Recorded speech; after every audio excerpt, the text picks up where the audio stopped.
Have you ever wondered how the United States government, especially Congress, manages to do so much, even when its powers seem clearly defined and limited by the Constitution?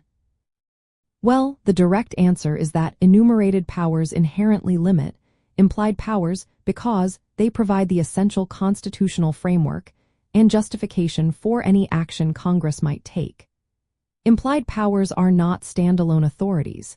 They are simply the means by which Congress carries out its expressly granted responsibilities, ensuring that governmental actions remain tethered to the original document.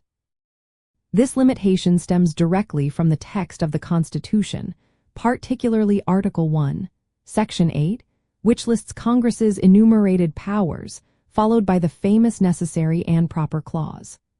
This clause grants Congress the power to make all laws which shall be necessary and proper for carrying into execution the foregoing powers. The phrase necessary and proper is crucial here. It does not grant Congress a blank check for power, but rather allows for actions that are a reasonable means to achieve an end already permitted by an enumerated power.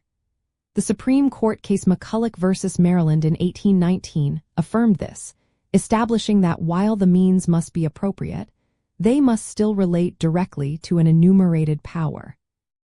Understanding this principle is vital for interpreting congressional action. To determine if an implied power is legitimate, one must first identify an enumerated power that it serves. For example, Congress has the enumerated power to establish post offices and post roads. From this, it can imply the power to create a national postal service, to set postage rates, and even to protect mail delivery from interference. Each of these implied actions is a practical step necessary to fulfill the explicit constitutional directive. This constitutional architecture ensures a delicate balance.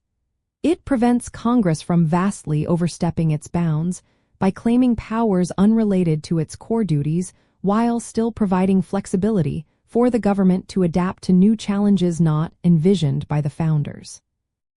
This concept of tethering implied powers to enumerated ones is a cornerstone of American federalism and limited government, guaranteeing that even expansive actions must have a clear constitutional lineage.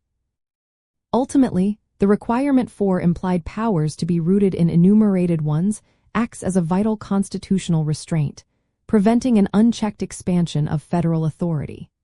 It ensures that the actions of Congress, no matter how broadly interpreted, always trace back to specific grants of power, maintaining the intended structure of a government accountable to its foundational document.